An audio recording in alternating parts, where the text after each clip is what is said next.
हाँ, मैं एक प्रश्न किया था, होमवर्क का दिया था, क्या दिया था?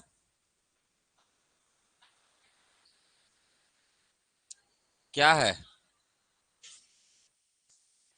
क्या है? बैरोमीटर से मापते हैं। ठीक है, एटमॉस्फियर। एटमॉस्फेयर प्रेशर जो होता है उसको किससे मापते हैं? बैरोमीटर से मापते हैं। ठीक है, क्या होता है उसका इकाई? हाँ, वायुमंडलीय दाब का इकाई क्या होता है? अरे इकाई भी होता होगा ना, मापेंगे तो कुछ तो डेटा आएगा। और डेटा को क्या लिखेंगे हम लोग? हैं? दाब को किससे मापते हैं जी? दाब को किससे मापते हैं? एक तो होता है पास्कल और दूसरा होता है क्या? बार। याद रखिएगा। वायुमंडलीय प्रेशर, वायुमंडलीय प्रेशर को बोलते हैं एटीएम, लिखते हैं इसको, क्या लिखते हैं? एटीएम, एटमॉस्फेरिक प्रेशर करके लिखते हैं। ध्यान में रखिएगा, वायुमंडलीय दाब के लिए यूज किया जाता है क्या? ATM, atmospheric pressure. ठीक है, याद रखिएगा इस बात को। पढ़ क्या रहे थे हम लोग? वायुमंडल के बारे में बात कर रहे थे ना। तो वायुमंडल के कौन कौन से लेयर के बारे में बात कर लिया था, मैं एक बार फिर से पिक्चर बना दे रहा हूं, है ना। ये हमारा क्या है? पृथ्वी का क्या है? पृथ्वी का क्रस्ट है, ये सतह है। पृथ्वी का क्या है? क्रस्ट है। सबसे पहला जो लेयर आया वो क्या आया है? ट्रोपोस्फेयर आया है। क्या आया है? ट्रोपोस्फेयर आया। हिंदी इंग्लिश दोनों में याद रखेंगे। ट्रोपोस्फेयर मतलब क्षोभ मंडल। क्षोभ मंडल के बाद क्या आया? समताप मंडल आया है। समताप मंडल को क्या बोलते हैं? स्ट्रेटोस्फियर कहते हैं। स्ट्रेटोस्फियर कहते हैं। उसके बाद हमने क्या देखा था? मध्य मंडल की बात किया था हमने। मध्य मंडल जिसे क्या कहते हैं? मेसोस्फियर कहते हैं, जिसे मेसोस्फियर कहते हैं। ध्यान में रखिएगा। नेक्स्ट हमने देखा था क्या? आयनोस्फियर। नेक्स्ट क्या देखे थे हमने? आयनोस्फियर की बात किए थे, आयन मंडल की बात किए थे। अगर मैं आपको प्रश्न में पूछूं, अगर मैं आपको प्रश्न पूछूं, ऑनलाइन को तो भूल ही गया हूं मैं। अच्छा, जुड़े हैं ना, चलिए। है ना, अगर मैं प्रश्न पूछूं, ये क्या है आपका? बाह्य मंडल। फिर क्या है? बाह्य मंडल। बाह्य मंडल एक्सोस्फियर। एक्सोस्फियर। चलिए मैं आपको एक प्रश्न पूछता हूं, ऑक्सीजन सबसे ज्यादा किस मंडल में होगा? ऑक्सीजन सबसे ज्यादा किस मंडल में होगा? कौन से मंडल में होगा? क्षोभ मंडल में होगा। याद रखिएगा। इसका कितना बताया था मैं? 8 किलोमीटर से 18 किलोमीटर। ये कौन सा एरिया है? ये ध्रुव से। याद रखिएगा, ध्रुव मतलब पोल। हमारा पृथ्वी का क्या होता है? पोल होता है। वहां से 8 किलोमीटर तक का क्षोभ मंडल का लेयर है। जबकि अगर मैं, है ना, इक्वेटर से बात करूंगा मैं, है ना, इक्वेटर से अगर मैं बात करूंगा तो कितना होता है? 18 किलोमीटर की ऊंचाई तक कौन सा मंडल होता है? क्षोभ मंडल होता है, ट्रोपोस्फियर होता है। इसको ध्यान में रखेंगे। ये कितना है? 50 किलोमीटर। यहां से ना, यहां से 50 किलोमीटर धरातल से, मतलब क्रस्ट से 50 किलोमीटर। मध्य मंडल 50 से कितना होता है? 80 किलोमीटर। 80 से कितना होगा? 640 किलोमीटर। और 640 से पूरा ऊपर क्या आएगा? ऑक्सीजन का सबसे कम मात्रा कहां उपलब्ध होगा? किस मंडल में होगा? बाह्य मंडल में। किसमें होगा? बाह्य मंडल में होगा। सबसे कम वायुमंडलीय दाब कहां होगा? कहां होगा? बाह्य मंडल में। जहां गैस ज्यादा है वहां वायुमंडलीय दाब ज्यादा होगा, जहां गैस कम है वहां वायुमंडलीय दाब कम होगा। गैस यहां ज्यादा है, यहां ज्यादा वायुमंडलीय दाब होगा। और यहां एटमॉस्फेरिक प्रेशर क्या हो जाएगा? कम होते जाएगा। मतलब इधर से क्या होते जाएगा? धीरे धीरे कम होते जाएगा। तो मैंने इसके बारे में बातें की थी, कल बताया था, कुछ बातें बता दिया था। क्या क्या बताया था? क्या क्या बताया था, जल्दी बताइए। सबसे निचली परत बताया था मैंने। सबसे निचली परत बताया था, मतलब क्रस्ट के सबसे नजदीक में होगा। सबसे इंपॉर्टेंट यहाँ क्या होता है? मौसमी घटनाएं घटित होता है। यहाँ क्या होता है? मौसमी घटनाएं घटित होता है। याद रखिएगा, है ना। मतलब जब तापमान की बात करेंगे, वर्षा की बात करेंगे, बादल की बात करेंगे, तूफान की बात करेंगे, चक्रवात की बात करेंगे, सुनामी की बात करेंगे, तो सब कहाँ आएगा? यहीं पे होगा। ठीक है। और ये ऐसा मंडल है जहां ऊपर जाने पर टेम्परेचर क्या होता है? ये याद रखिएगा, टेम्परेचर क्या होता है? डाउन होता है। इसे याद रखिएगा। टेम्परेचर क्या होता है? डाउन होता है। इसे याद रखना है। मैंने बताया था कितना टेम्परेचर डाउन होता है, बताया था मैंने। बताइए, दो डेटा याद रखना है ना। 100, हाँ बोलिए। 165 मीटर में कितना टेम्परेचर डाउन होगा? 1 डिग्री सेल्सियस टेम्परेचर डाउन होगा। और 1 किलोमीटर में कितना होता है? 6.5 डिग्री सेल्सियस क्या होता है? टेम्परेचर डाउन होता है। याद रखिएगा। ठीक है, क्लियर है? तो धीरे धीरे पढ़ना है, अच्छा पढ़ना है और बेहतरीन पढ़ना है, ठीक है? हर क्वेश्चन को भी मैं कराऊंगा, उसके लिए निश्चिंत रहिए। थोड़ा समय, हमारे पास तो बहुत समय मेरे ख्याल से है कि नहीं है? बहुत समय है, ठीक है? संडे भी बुला लूंगा मैं, अगर समय कम पड़ेगा तो कब आप बुला लूंगा मैं? संडे, इस संडे आना है वैसे। हिंदी, हिंदी का कुछ पार्ट बचा हुआ है, उसको संडे आके आप लोग खत्म करिएगा, ठीक है? चलिए, समतापमंडल, समतापमंडल के बारे में मैंने क्या बताया था? यहाँ टेम्परेचर क्या होता है? यहाँ टेम्परेचर क्या होता है? स्टेबल होता है। क्या होता है? स्टेबल होता है, मतलब समान रहता है। दूसरा बात किया मैंने, एयर जो फ्लो होता है, एयर जो फ्लो होता है वो कैसे होता है? हॉरिजेंटल होता है। कैसे होता है? हॉरिजेंटल होता है, याद रखिएगा। मतलब क्षैतिज हवा का क्या होता है? प्रवाह होता है। बात किया था मैंने, क्षैतिज हवा का क्या होता है? यहाँ प्रवाह होता है। इसीलिए इसी मंडल में क्या उड़ता है भाई? जेट, जेट प्लेन, हवाई जहाज, एयर एरोप्लेन जो उड़ता है वो कौन से मंडल में उड़ता है? समताप मंडल में उड़ता है। और समताप मंडल में एक चीज होता है क्या, जो सबसे ज्यादा इंपॉर्टेंट होता है, यहां पास एक लेयर पाया जाता है, और इसी लेयर को हम लोग क्या बोलते हैं? क्या कहते हैं? ओजोन परत कहते हैं। क्या कहते हैं? ओजोन परत कहते हैं। ओजोन लेयर होता है। तो याद रखेगा, सबसे इंपॉर्टेंट टिक मार्क करके रखेगा ओजोन परत। और ओजोन परत से रिलेटेड मैंने कुछ तथ्य भी बताए थे। कब मनाया जाता है ओजोन दिवस? कब मनाते हैं? 16 सितंबर को मनाते हैं। ईयर का है ना? इससे संबंधित प्रोटोकॉल का नाम बताइए। ओजोन परत से संबंधित प्रोटोकॉल का नाम बताइए। क्या नाम था प्रोटोकॉल का? Montreal protocol. मॉन्ट्रियल कहाँ है? कनाडा में। कहाँ है? कनाडा में। कब हुआ था मॉन्ट्रियल प्रोटोकॉल? कब हुआ था? 16 सितंबर 1987 को हुआ था। याद रहेगा? तो इस बात को बिल्कुल ध्यान में रखना है। क्लियर है यहाँ पे? चलिए, ठीक है। तो मैंने ओजोन परत के बारे में शायद सभी चीजें बता दिया था। ओजोन परत में क्या होता है? रिएक्शन होता है। मैंने बताया था रिएक्शन, रिएक्शन बताया था। मैंने बताया था क्या दिन में क्या होता है? दिन में क्या होता है? O3 किस में टूट जाता है? O2 प्लस O में टूट जाता है। रात में क्या होता है? O2 मिलकर क्या बनाता है? O बनाता है। अगर मैं बात करूंगा O2 और O, ये टूटा है, ये टूटा है ना, तो O2 किससे क्रिएट कर लेता है? C से। और F से कौन क्रिएट कर लेता है? कौन कर लेता है? नवजात ऑक्सीजन। इसे क्या बोलते हैं? नवजात ऑक्सीजन। और इनके बीच रिएक्शन होता है, और इसका कारण क्या है? CFC। तो CFC को कंट्रोल करने के लिए कौन सा सम्मेलन हुआ था? मॉन्ट्रियल प्रोटोकॉल हुआ था 1987 में। यहां तक बता दिया था मैं। इसीलिए यहां क्या हो रहा है? रिएक्शंस हो रहे हैं। यहां क्या हो रहा है? रिएक्शंस हो रहे हैं, है ना? रासायनिक अभिक्रिया हो रहा है। इसीलिए समताप मंडल को एक और नाम से जाना जाता है। क्या बोला जाता है इसको? रसायन मंडल भी कहा जाता है। क्या कहा जाता है? रसायन मंडल भी कहा जाता है। याद रखिएगा, केमोस्फियर बोल सकते हैं, केमोस्फियर, केमोस्फियर भी कह सकते हैं, रसायन मंडल भी इसे कह सकते हैं। इस बात को बिल्कुल ध्यान में रखिएगा आप लोग, ठीक है? Hello, hello, hello. क्लास में दीदी बाद में लगाता हूँ, 7 बजे रहते क्लास। ठीक है, तो ध्यान में रखेंगे, ये चीजें आपके एग्जाम में पूछी जाती है, ठीक है? तो यहां से पूरे सवाल कर लेंगे। यहां तक बता दिया था मैं। अगला बात करेंगे किसके बारे में? मध्य मंडल के बारे में बात करेंगे, ठीक है? चलिए, यहां तक बता दिया था ना मैं? बताया था नहीं बताया था? बताओ जी। बता दिया था ना? चलिए, मध्य मंडल, मध्य मंडल इसे कहते हैं क्या? मेसोस्फियर कहते हैं, मेसोस्फियर कहते हैं, ठीक है? मध्य मंडल मेसोस्फियर कहते हैं, इसे ध्यान में रखिएगा।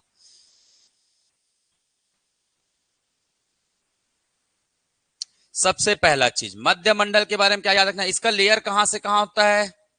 कहां से कहां तक होता है?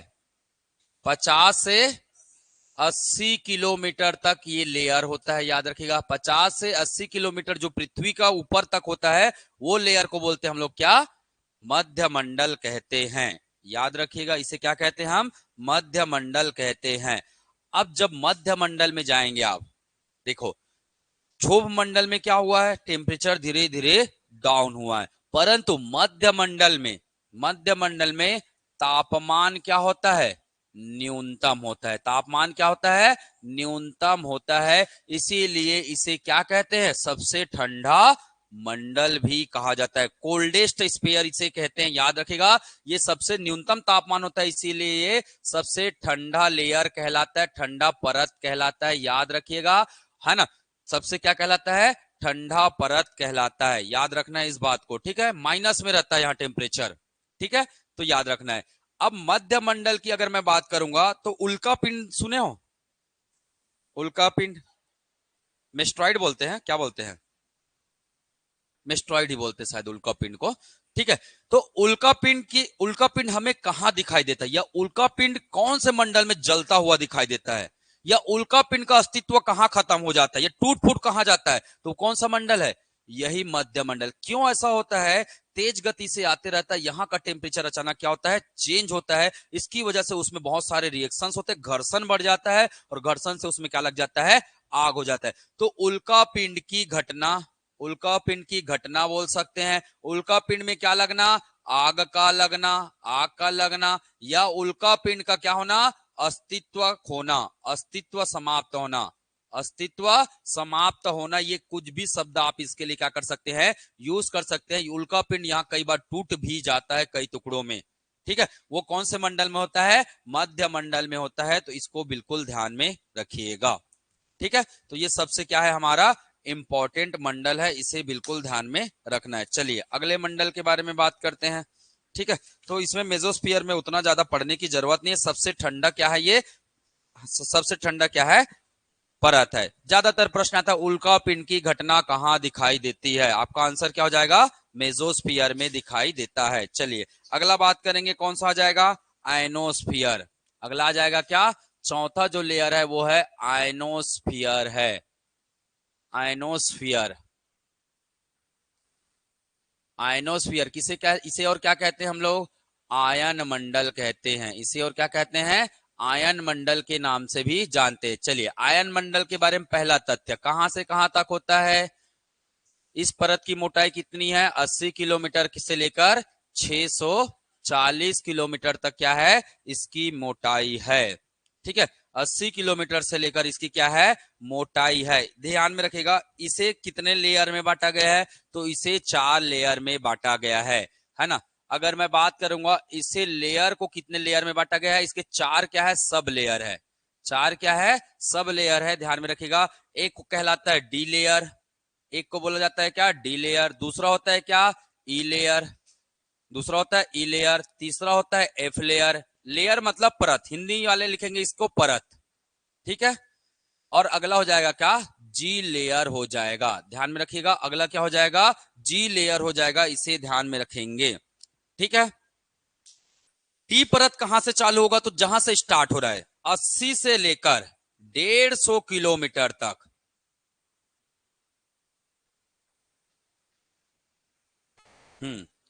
80 से लेकर कहां तक? 150 किलोमीटर, मतलब 150 किलोमीटर से जो कम होगा, 150 नहीं रहता है, लगभग 100 लेकर चलो, 150 ज्यादा हो जाएगा, 100 किलोमीटर, 100 किलोमीटर तक का जो लेयर है उसे कहते हैं क्या? क्या कहते हैं? डी लेयर, याद रखिएगा। ई लेयर जो होता है वो कितना होता है? ये होता है 100 से 150 किलोमीटर तक। 100 से क्या होता है? 150 किलोमीटर तक होता है, याद रखिएगा। ई लेयर, डी लेयर और ई लेयर। ई लेयर का एक नाम रखा गया है, इसको याद रखना है, केनली है, कैनली हैवी साइड। इसको क्या बोला गया है? कैनली हैवी साइड लेयर कहा गया है। Kennelly Heaviside, Heaviside layer कहते हैं। कैनली हैवी साइड क्या कहते हैं? इसको लेयर कहते हैं। तो बस आपको सीधा एक लाइन में याद रखना है ना। जो आपका आयन मंडल है, आयन मंडल के किस लेयर को है ना कैनली साइड कहते हैं या कैनली लेयर कहते हैं? तो कौन सा है वो? ई लेयर को कहा जाता है, ठीक है, याद रखना है। इस दोनों लेयर में क्या होता है? इस दोनों लेयर में जो हमारा देखो, एक होता है तरंग, वेव, क्या होता है? वेव होता है। अब वेव दो प्रकार के मिलेंगे, है ना। वेव कितने प्रकार के मिलेंगे? दो प्रकार के मिलेंगे। इसमें जो होता है लघु तरंग, लघु तरंग का इसमें क्या होता है? परावर्तन होता है। लघु तरंग का क्या होता है, इसमें परावर्तन हो जाता है short wave reflection. Short wave का क्या हो जाता है, रिफ्लेक्शन हो जाता है। मतलब जैसे मान के चलिए ये लेयर है 150 किलोमीटर का, है ना, ये मान के चलिए क्या है, ये मैं लेयर बना देता हूं, ये डी है, ये ई है, ये एफ है, और ये क्या है, जी है। ये अलग अलग लेयर है। मान के चलिए ये हमारी क्या है, पृथ्वी है। पृथ्वी से हमने एक जैसे पृथ्वी से कोई रेडिएशन निकला, ये शॉर्ट वेव है। ये कैसा तरंग है, शॉर्ट तरंग है। ये यहां जाएगा, यहां तक जाएगा, डी को पार कर लेगा, यहां तक जाएगा, कुछ यहीं आ जाएगा, कुछ यहां तक जाएगा, और यहां से वापस ये इसी मीडियम में क्या हो जाएगा, वापस आ जाएगा। कौन सा तरंग होगा ये, शॉर्ट वेव। कौन सा वेव होगा ये, शॉर्ट वेव होगा, लघु तरंग होगा। बात समझ में है। तो ये हो गया हमारा क्या, लघु तरंग। तो लघु तरंग केवल कहां तक पहुंच पाता है, कहां उसका परावर्तन कहां तक हो पाता है, ई लेयर तक मैक्सिमम हो पाता है। ध्यान में रखिएगा। अगर मैं और आगे लेकर जाऊं, अगला अगला जाता हूं एफ लेयर। एफ लेयर में किसका परावर्तन हो जाएगा, मध्यम तरंग का। एफ लेयर में कौन रिफ्लेक्ट कर देगा, मध्यम तरंग रिफ्लेक्ट कर देगा, मध्यम तरंग रिफ्लेक्ट कर देगा। और लास्ट में जो होगा, लास्ट लेयर में कौन होगा, जो क्या होगा, लॉन्ग वेव होगा। लॉन्ग वेव होगा, वो लास्ट में रिफ्लेक्ट कर देता है। इसे बोलेंगे दीर्घ तरंग, दीर्घ तरंग। तो प्रश्न अगर डीप प्रश्न बना तब की बात कर रहा हूं, वैसे इतना प्रश्न तो नहीं बनता है, फिर भी मैं थोड़ा सा एक्स्ट्रा लेकर बताया हूं। अगर भूल भी जाएंगे तो भी कोई दिक्कत वाली बात नहीं है, ठीक है, कोई दिक्कत नहीं होगा इसमें, ठीक है। तो जितने भी हमारे सैटेलाइट लॉन्च किए जाते हैं, जो किससे संबंधित है, संचार, टेलीविजन, इससे अगर संबंधित सैटेलाइट है, वो सैटेलाइट को किस लेयर में रखा जाएगा, इसी बीच के लेयर में क्या किया जाता है, रखा जाता है। याद रखेगा। तो मान के चलिए जितने भी संचार जो वेव होता है, मतलब रेडियो जो वेव होता है ना, जितने भी रेडियो वेव है किस लेयर तक पहुंच जाता है, तो वो कौन से लेयर तक जाएगा, आयन मंडल तक।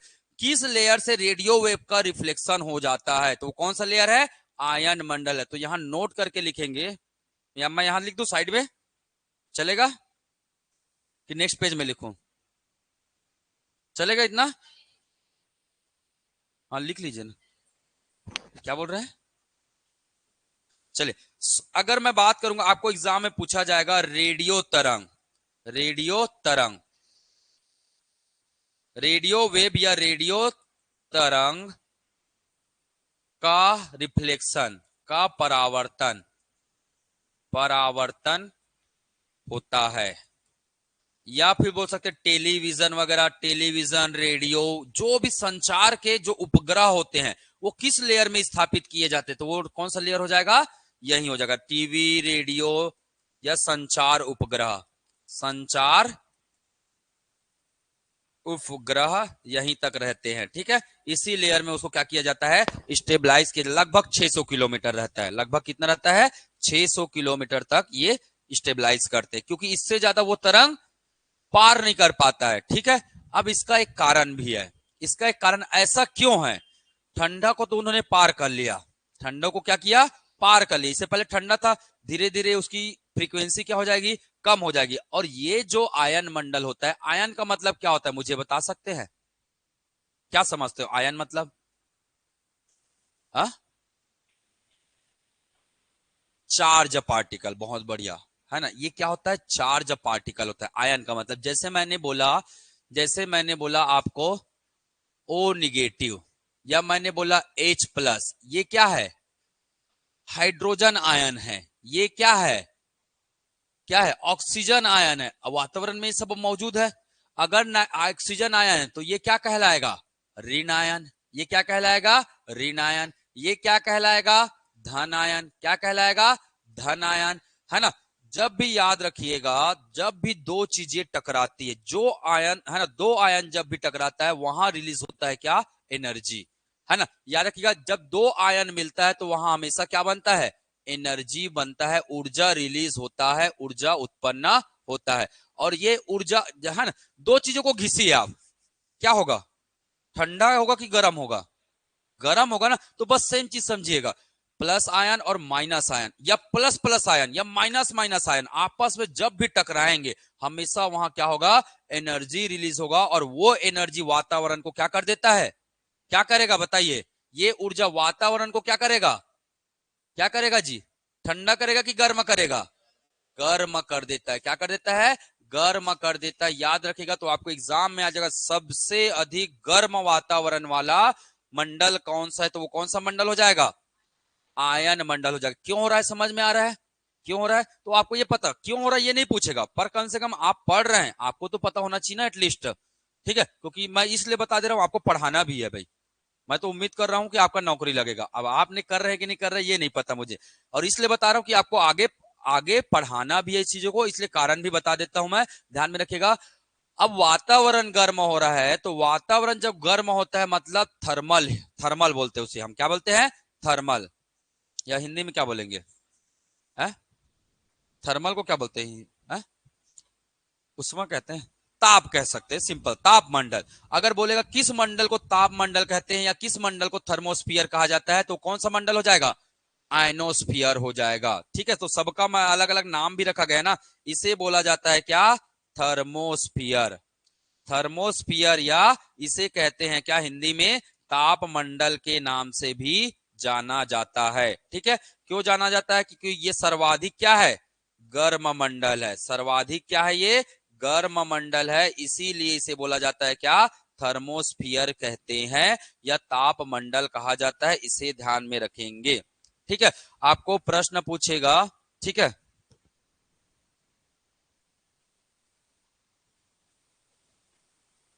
चलिए ठीक है, अगर आपको पूछेगा सबसे ज्यादा जो गैसों का मूवमेंट होता है वो कहां होता है, यहीं पे होता है, सबसे ज्यादा गैसों का मूवमेंट क्या होता है, यहीं पे होता है, तेज गति, क्यों होता है, क्यों होता है, इसका कारण है आपके पास, इसका क्या है, कारण है, देखिएगा, अगर मैं धीरे धीरे बता रहा हूं अलग अलग लेयर में, तो इसका सब कारण है।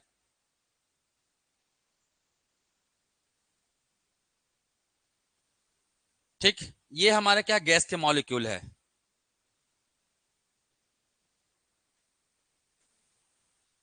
ठीक, ये समताप हुआ, ये क्या हुआ,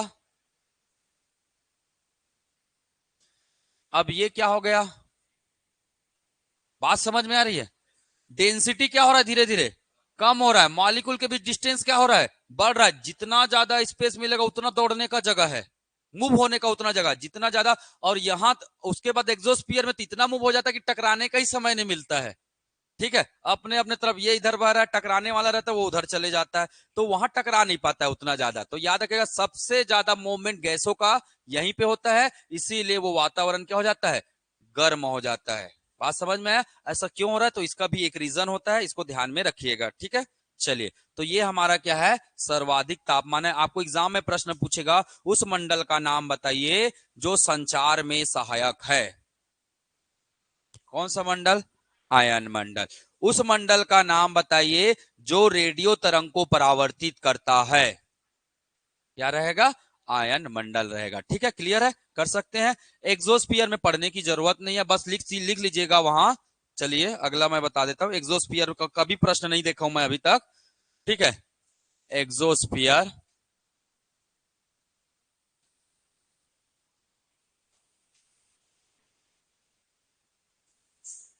ठीक है, एक्सोस्फीयर बाह्य मंडल की अगर मैं बात करूंगा तो यहां क्या होता है,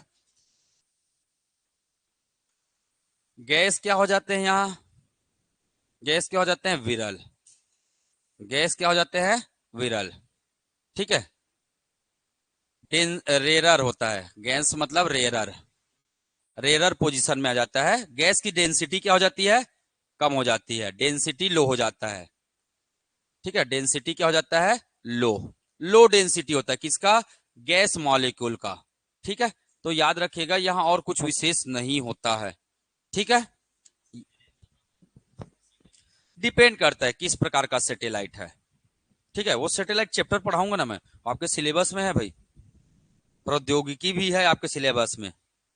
ठीक है, वो भी बात करेंगे, ज्यादा नहीं बात करना है, बेसिक बात करना है, बेसिक कॉन्सेप्ट ही आपको पढ़ना है, क्योंकि आपके सिलेबस में केवल बेसिक है, डिटेल्ड नहीं है। ठीक है, तो बेसिक बेसिक चीजें मैं बात करूंगा, सब पढ़ेंगे आपको, है ना। कुछ चीजें तो मैं होमवर्क के माध्यम से करा दूंगा। चलो होमवर्क लिख लो। अपनी कॉपी में क्या करना है, एक छोटा सा ऐसे बॉक्स बनाना और वहां जो भी होमवर्क दूंगा उसे नोट कर लेना। ठीक है, पहला होमवर्क, हमारे यहाँ कितने बायोस्फीयर है? जैव मंडल, जैव मंडल। मैंने बात किया जैव मंडल किससे बनता है, तो जैव मंडल किससे बनता है? किससे बनता है? स्थल मंडल, वायुमंडल और जल मंडल, तीनों से मिलकर क्या बनता है हमारा? जैव मंडल बनता है, बायोस्फीयर। तो ये पिक्चर बना बना लेना भैया, ये है जल मंडल, ये है स्थल मंडल और ये क्या है? वायुमंडल। ये जो क्षेत्र जो बना है वही क्या है? बायोस्फीयर है। वही क्या है? बायोस्फीयर है। अब मैं आपको प्रश्न पूछूंगा, हमारे भारत में कितने बायोस्फीयर है? ठीक है, पहला प्रश्न है भारत में कितने बायोस्फीयर है, पहला बायोस्फीयर कौन सा है और छत्तीसगढ़ में कौन सा बायोस्फीयर है? तीन प्रश्न बन गए। भारत में कितने हैं, कितने हैं, फर्स्ट कौन सा है और सीजी में कौन सा है, और सीजी में जो है उसका क्रम क्या है ये भी याद रखना है। सीजी में जो है उसका क्या है, क्रम क्या है ये भी याद रखना है। ठीक है, तो कुछ चीजें हम लोग होमवर्क के माध्यम से भी कर सकते, वन लाइनर फैक्ट तो कर ही सकते ना, बाकी एक्सप्लेनेशन वाला पार्ट मैं कराऊंगा ही। ठीक है, अब वन लाइनर फैक्ट को भी पढ़ाऊंगा तो फिर बहुत ज्यादा हो जाएगा सिलेबस। कुछ चीजों को आप लोग एक बार सर्च कर लीजिएगा, नेक्स्ट क्लास जब भी होगा 2 मिनट समय लेके इसको डिस्कस कर लेंगे, मुझे बस याद दिला दिया करे। ठीक है, कि हो सकता है आप लोगों ने गलत बना दिया हो, तो ये भी तो हो सकता है। क्या है, आप लोग सर्च मारते हैं गूगल से, पर गूगल के किस सोर्स को लेना ये भी थोड़ा सा पता होना बहुत जरूरी है। विकीपीडिया को ले लेते हैं बहुत लोग, और विकीपीडिया का आंसर सही होने की कोई गारंटी नहीं होती है। विकीपीडिया है क्या, अगर मैंने जो बोल दिया विकीपीडिया उसको क्या कर लेता है? रिकॉर्ड कर लेता है। अगर मैं गलत बोलूंगा तो गलत ही रिकॉर्ड कर लेगा। बात समझ में आ रहा है? तो वो जनता से डेटा लेता है। बात समझ में आ रही? जनता से क्या लेता है? डेटा लेता है। तो कई बार विकीपीडिया में थोड़ी सी बहुत त्रुटियां देखी गई है, इसलिए मैं प्रीफर नहीं करवाऊंगा उसको। ठीक है, क्योंकि हमारा एक क्वेश्चन भी हमारे लिए क्या है, मददगार है सिलेक्शन के लिए। ठीक है, चलिए अगला बात करेंगे हम लोग क्या, इकोलॉजी। अगला बात करेंगे किस पर चर्चा करेंगे? इकोलॉजी, पारिस्थितिकी।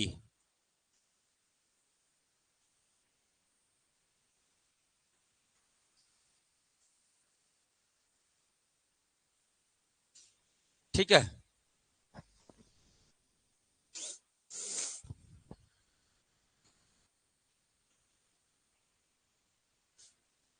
चलिए किस शब्द से बना है ये?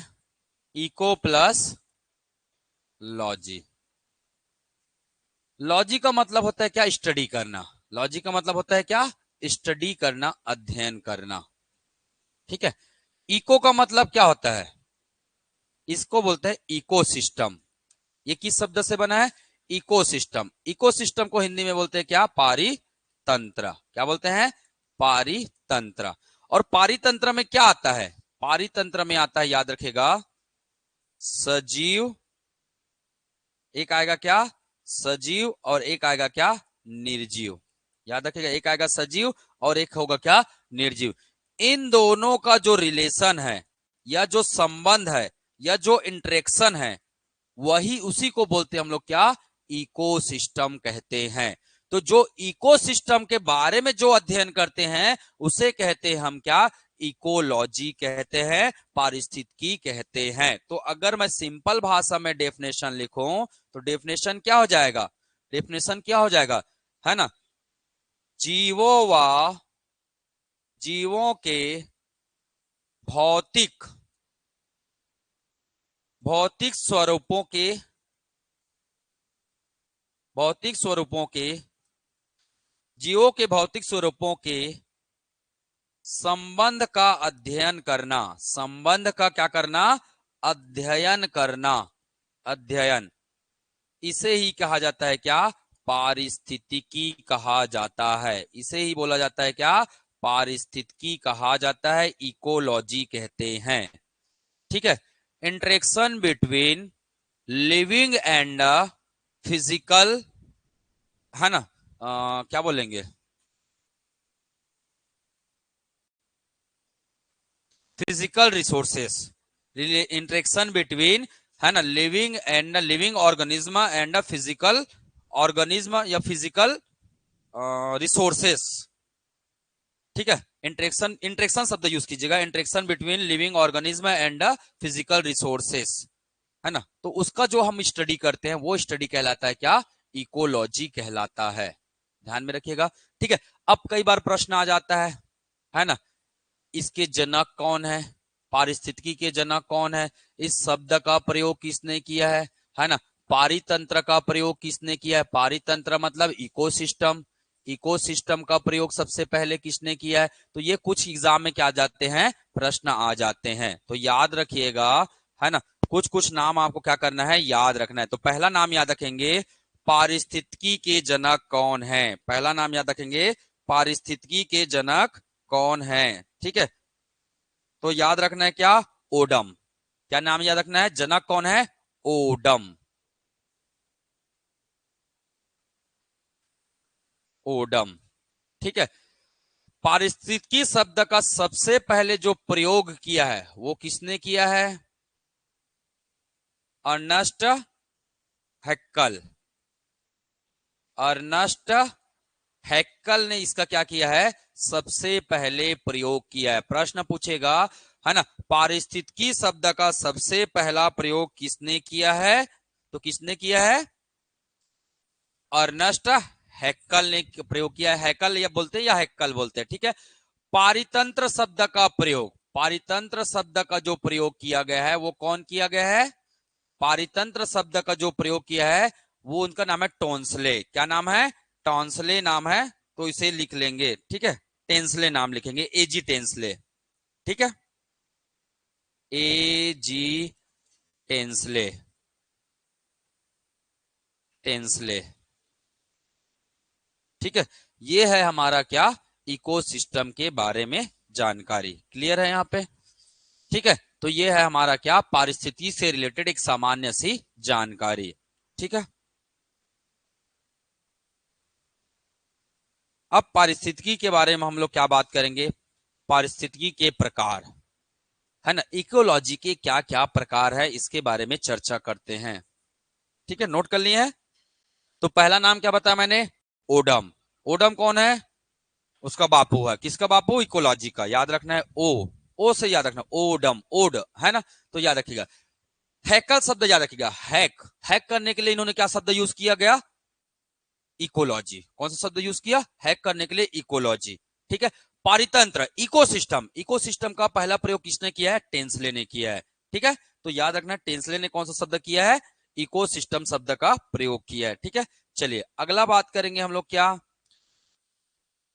है ना, इकोलॉजी के type of ecology, type of ecology. ठीक है, पारिस्थितिकी के क्या जी?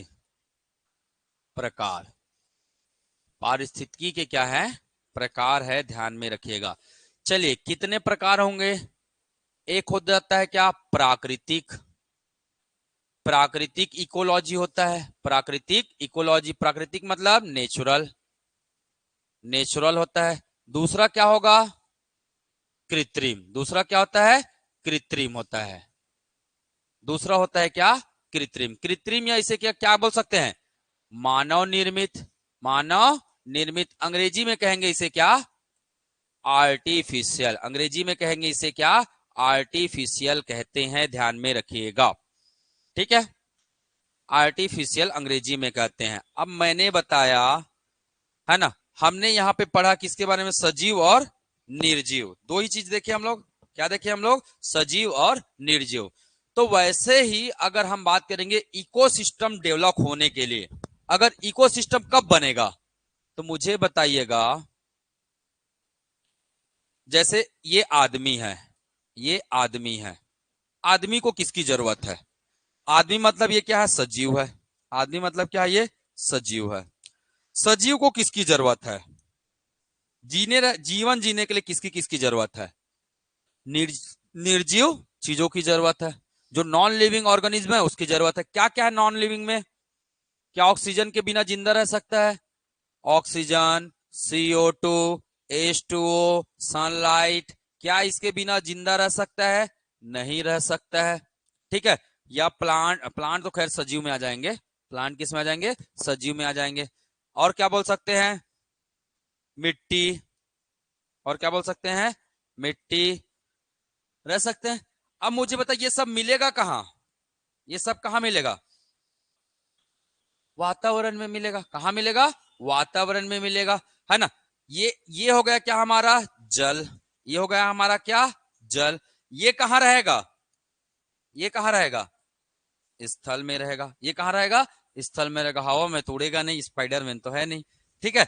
तो कहने का मतलब है, अगर मैं बात करूंगा, जल और स्थल का ही क्या होता है?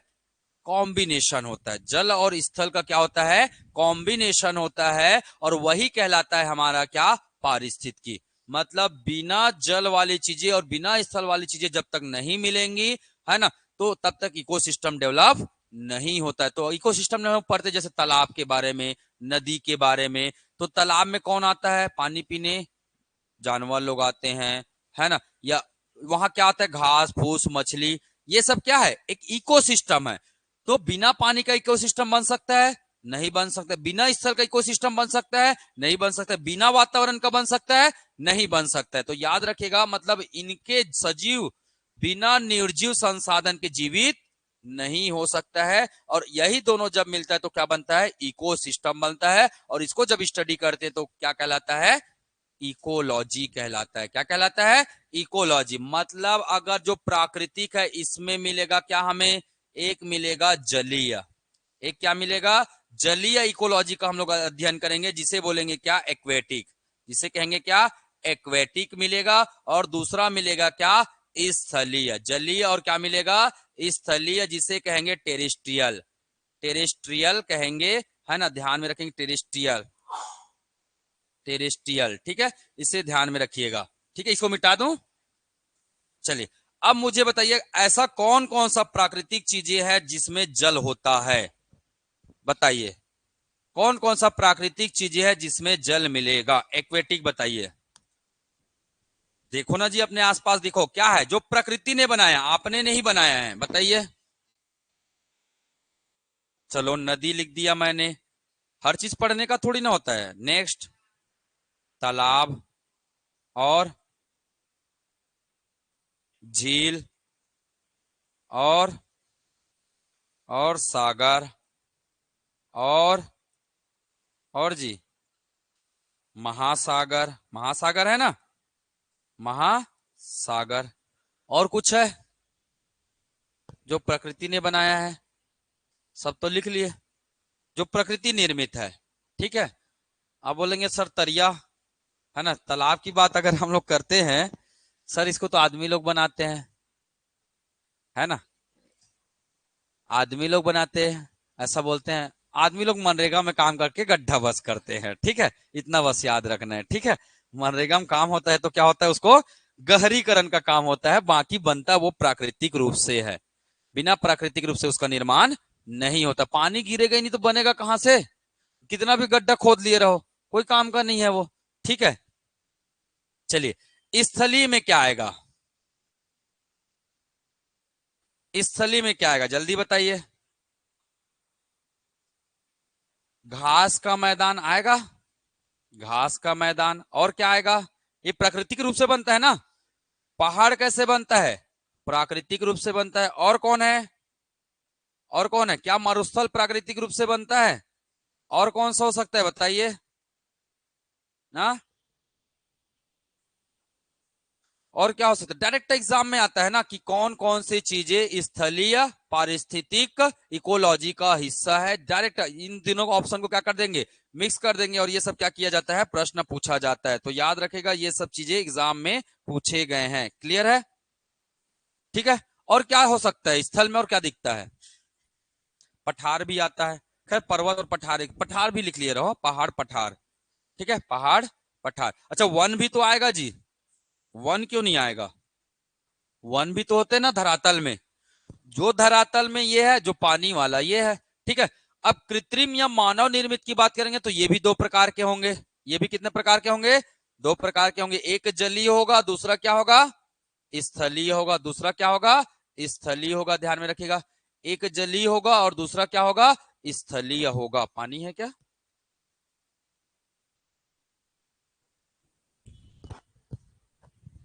अब आप लोग बताइए, एक एक करके बताएंगे मुझे। जल बताइए जो मानव ने बनाया है। स्विमिंग पूल, बहुत बढ़िया, लिखिए स्विमिंग पूल।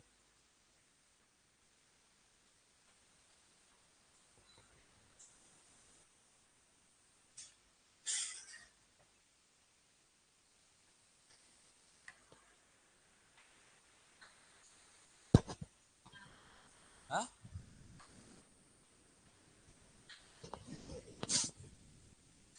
हाँ, नाला बोलेंगे पर नाला ना बोल के थोड़ा नहर बोलेंगे तो ज्यादा अच्छा है। नाला बोलने का मतलब है ये आपके घर के बाजू से निकलता है वो आ जाता है एक प्रकार का, तो नहर बोलो तो ज्यादा अच्छा है। ठीक है, सही बोल रहे हैं, गलत नहीं बोल रहे हैं, थोड़ा सा उसका स्वरूप अच्छा रखो, बड़ा रख देते हैं उसका स्वरूप। ठीक है, एक आपने बोला क्या, नहर, दूसरा आपने क्या बोला, स्विमिंग पूल, और क्या है जिसमें पानी आता है जी, और क्या है, स्विमिंग पूल है, तालाब नहीं आएगा इसमें।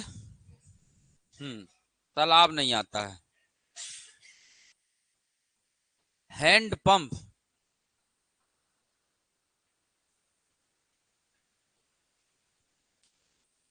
इसमें आप पानी को जबरदस्ती ला रहे हो, वहां पानी अपने आप हो रहा है, तो समझ में आ रहा है ना। जहां पानी अपने आप आ रहा है उसको कुछ नहीं कर सकते आप, वो प्रकृति वाला है।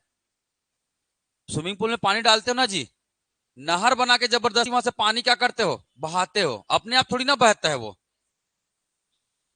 कुआं में भी तो पानी अपने आप आता है ना, जमीन का पानी आता है ना, तो प्राकृतिक वाटर है वो, तो नेचुरल वाटर है। जहां नेचुरली पानी है ना। हाँ, ये लिख सकते हो स्विमिंग पूल, अभी जो फन सिटी लिख लो। ठीक है, फन सिटी वाटर पार्क, ठीक है, वाटर पार्क, ठीक है, ये सब चीजें आएगा। और अपने विवेक से, ठीक है, और जो कोई भी नजर आता है आपके आसपास में तो आप बिल्कुल मेंशन कर सकते हैं। ठीक है, स्थली की बात करते हैं, चलो बताओ स्थली क्या है, जिसको आदमी बनाते हैं। अभी जंगल सफारी का टाइम चल रहा है ना, जंगल सफारी। हाँ, जंगल सफारी, है ना, मैत्री गार्डन, मतलब पार्क, पार्क, और क्या है जिसे आदमी बनाते हैं। हम्म, और क्या है बताइए। हाँ, हाँ, मीनार वगैरह लिख लिख सकते हैं। ठीक है, बाकी मानव जो भी बनाता है, जो स्थल है, जहां स्थल दिख रहा है वो आप मेंशन कर सकते हैं। उद्यान, उद्यान जैसे बनाते हैं, बाल उद्यान वगैरह होता है, तो ये सब चीजें किस में आ जाएगा, स्थलीय में आ जाएगा। तो ये ऐसा चीज है जिसे पढ़ने की जरूरत नहीं होती है, पर बेसिकली इसलिए थोड़ा सा स्टडी करना पड़ता है, एक बार रिविजन हो जाए, क्लासीफाई हो जाए एक बार प्रॉपर रूप से, तो आपके माइंड में सभी चीजें क्या है, व्यवस्थित रूप से बना रहे। कब तक, जब तक एग्जाम नहीं हो जाता। ठीक है, तो कर लेंगे यहाँ से प्रश्न, मैं कराऊंगा क्वेश्चन। ठीक है, कल या परसों हम लोग एक आध यहाँ से क्वेश्चन करके देखेंगे किस प्रकार के क्वेश्चन एग्जाम में बनते हैं। ठीक है, चलिए, तो ये था क्या, पारिस्थितिकी के प्रकार। ठीक है, चलिए अगला बात करते हैं हम लोग क्या, इसके घटक। अगला क्या बात करेंगे, इसके घटक, क्या क्या घटक होते हैं, पक्का, जैविक और क्या होते हैं, अजैविक होते हैं। एक सेकंड,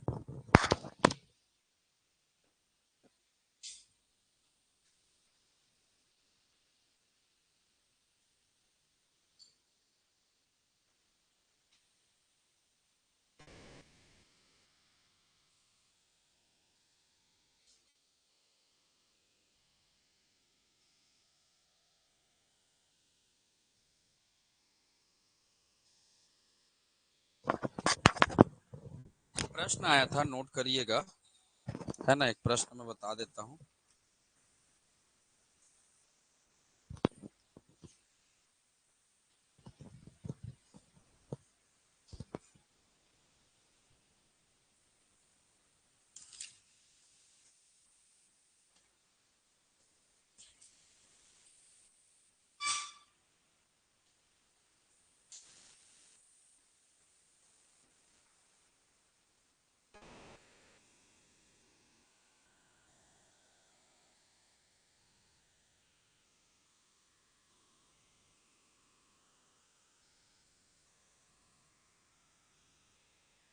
फसल किस में आएगा? फसल आया एग्जाम में। फसल किस में आएगा? 1 2 3 4, 4 ऑप्शन है आपके। ये आया है प्रश्न में। बताइए मानव निर्मित क्या है वो? स्थलीय। नोट कर लीजिए, मानव निर्मित क्या है? स्थलीय है।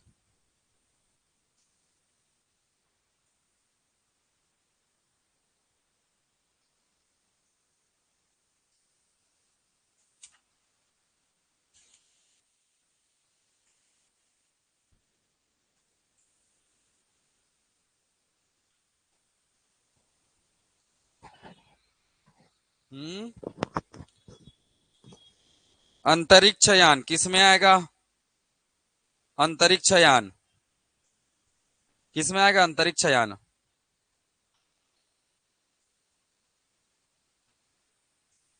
एक प्रश्न आया था, मानव निर्मित कृत्रिम पारिस्थितिक तंत्र है।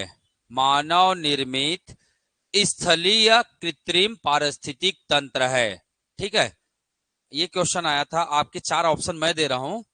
ऑप्शन ए, ठीक है, ऑप्शन ए है क्या इसमें? घास, है ना। ऑप्शन बी वन, ठीक है। ऑप्शन सी धान का खेत, और ऑप्शन डी है क्या? समुद्र। ठीक। एक्वेरियम किस में आएगा?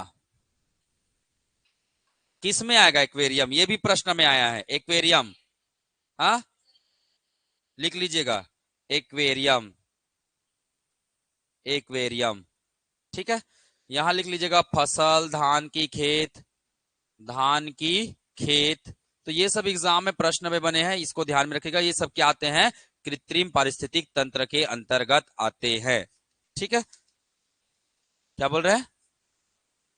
मछली पालन है?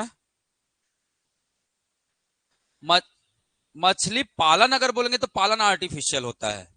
मछली का होना, है ना, मछली का होना वो क्या है? नेचुरली है। पर मछली पालन क्या है? आर्टिफिशियल है ना। मछली पालन एकदम आपके किस में आ जाएंगे? आर्टिफिशियल। स्थल में आएंगे, जल में आएंगे? जल में है तो जल ही में आएगा। ठीक है, क्योंकि जल के बिना हो सकता है क्या? संभव है? नहीं है। ठीक है, तो वो चीजें ले सकते हैं आप लोग। तो ऐसी चीजें आप लोग एक आध बार, है ना, 5-10 मिनट बैठेगा और आपस में डिस्कस करेंगे। मैंने कुछ कुछ क्वेश्चंस जो बने हैं उसके बारे में बता दिया है। चलिए अगला लिखेंगे, पारिस्थितिकी संगठन के स्तर। अगला है हमारा टॉपिक क्या? हाँ, घटक बताऊंगा, पहले संगठन के स्तर लिख लेते हैं। पारिस्थितिकी संगठन के स्तर,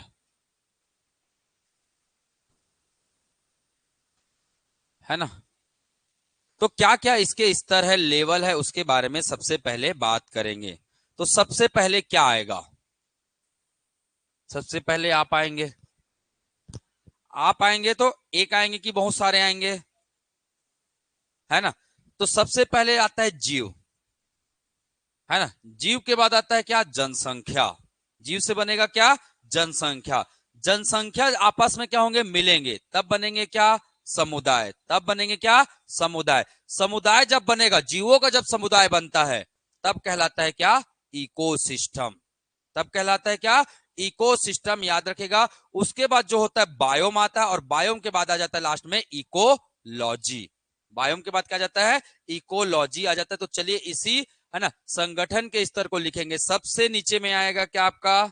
सबसे नीचे में क्या आ जाएगा? जीव। ऐसे बनाइएगा, जीव।